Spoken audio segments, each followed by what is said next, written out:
if you stand up and do something correctly, people who care about that sort of thing will notice. They will notice and they will open doors for you. That's how the world works. Don't underestimate the utility of proper action. The goal for young people is to turn themselves into someone, for each person to turn themselves into a person who stands up straight and who pays attention and who can think and who can speak and who can act in relationship to the highest good they can conceive of.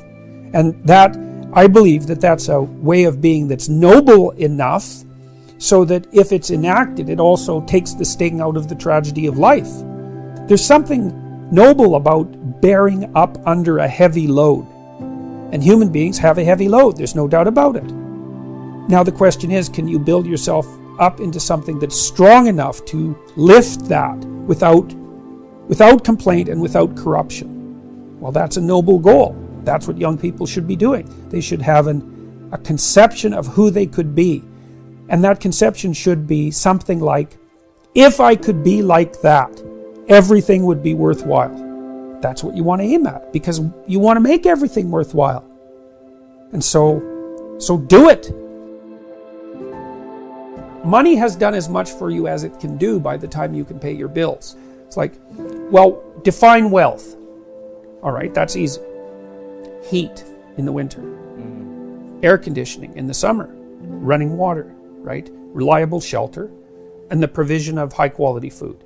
Once you've got those, and then we could add to that, access to all the world's information. Okay, everyone has that virtually. Unless you've fallen right out of society. Maybe we could add reasonable access to healthcare to that. Although for most people, especially if they're young and healthy, that's irrelevant. But once you have those first 6 things, indoor plumbing, for example, you're already overwhelmingly rich by historical and even worldwide standards. You're already in the top 1/10% of all the human beings that have ever lived. And incremental movement past that just doesn't make that much difference, So maybe you have a 10-year-old Hyundai Sonata. I have one of those. It's like, well, I could have a McLaren. But the incremental difference when we're stuck in a traffic jam is 0. So the radical leftists overestimate the utility of wealth in relationship to its capacity to solve the fundamental problems that beset human beings. So rich people get cancer. Rich people get divorced. Rich people get estranged from their children. They develop drug and alcohol problems. Like they're sued constantly for what they're doing. They're engaged in legal battles, and their lives tend to be extraordinarily complex because it's not easy to handle money. It disappears, man, if you don't keep an eye on it. If you're not watching it and monitoring it and earning it, generally speaking, it disappears. And that most family fortunes disappear in 3 generations. And most Fortune 500 companies only last 30 years. And there is a 1%, but it churns, The 1% 10 years ago, they're not the same people that are the 1% now. People don't understand very well, because they don't look into it at all, is that most of the people who are in the 1% are old. So what do you want to be? You want to be young and poor, old and rich. Yeah. Like what happens is, if you're lucky as you move through life, you trade your youth for security, roughly speaking. But you're 75 and you have $5 million. Well, yeah, okay. You're 75. And of course the amount of wealth people have accumulates as they get older. Well, if the person is fortunate and sensible, because they save up their money and they've had much more time to work. And so most of these things are multivariate problems, right? Why is there a 1%? Well, because the patriarchy is oppressive. It's like, yeah, okay, that accounts for 5% of the variance, or 10% of the variance if you want to really push your argument. But then all sorts of other things kick in. Health is a good one, and intellectual power and conscientiousness and good luck and social network and timing is a huge part of it, and a lot of that's just random. Yeah. There's endless numbers of contributors to wealth disparity, not the oppression of the patriarchy. Jesus, people who think that should be embarrassed at their stupidity. And the reason I'm saying that is because you don't really start talking that way till you've been educated a little bit. But to to turn everything into a univariate problem, like a one variable problem, it's the hallmark of a tremendously ignorant and weak mind, because things are complicated. And so are the solutions. Man, things are complicated enough, but the solutions are even worse. Money has its utility, primarily as a tool for doing things, really. You know, you can think about it as a means for obtaining luxury items, but that gets dull pretty quickly for most people that have any sense. It's like, I've been to the houses of very wealthy people, and some of them are quite remarkable, but most of because they're creative people. But most of the time, I remember going to a gated community, for example, in California, and it was a huge house. It was probably 10,000 square feet. But it was no different than a 2,000 square foot house. It was just bigger. Like, the stoves were bigger, the fridge was bigger, the wine cellar was bigger, the rooms were bigger. Who cares? It's more to take care of. It's not helpful for anything unless you're using it for a creative purpose.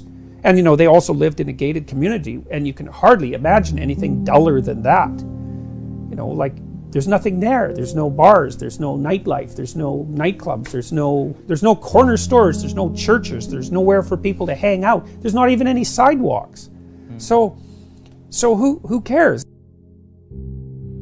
Males who occupy positions of power are much more attractive to women.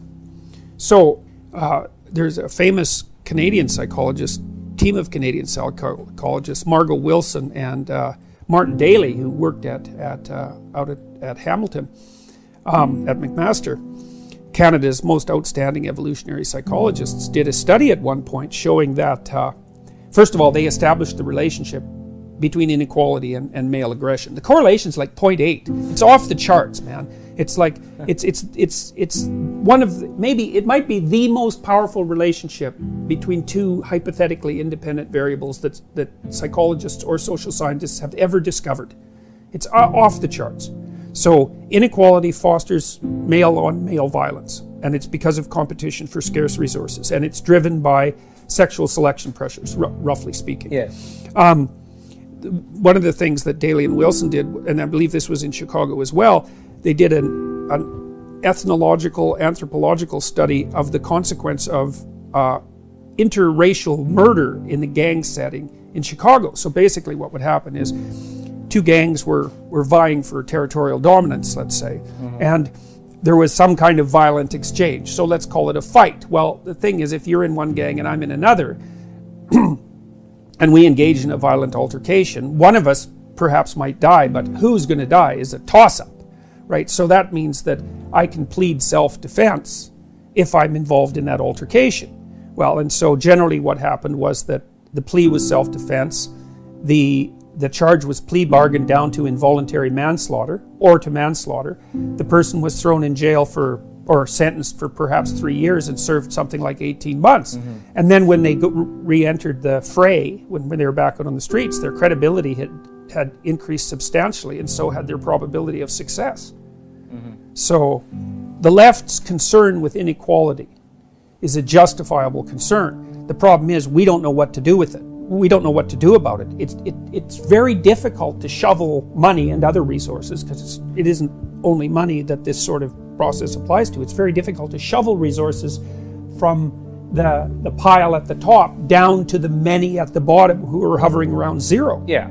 So it's something that has to be taken into account, because, well, first, it's not good for everybody to be stacking up at zero, and second, it destabilizes the society itself. So, but that doesn't mean we know what to do about it. That's the critical thing. It also doesn't mean that the reason that the people at the top have most of the resources, regardless of what those resources are, it doesn't mean that the reason they have them is because they're exploiting the people at the bottom. Now, there is an element of exploitation in any complex productive system, always, because they don't operate completely fairly, right? So yeah,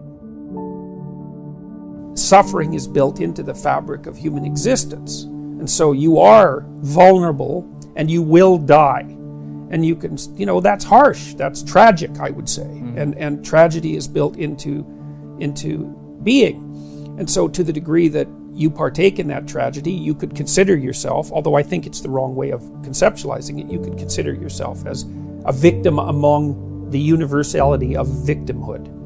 I think that's not a helpful way of looking at it, because it leads to despair. But to think of yourself as a particular victim, or to think of yourself as a victim among the privileged, I think that gets dangerous extraordinarily rapidly.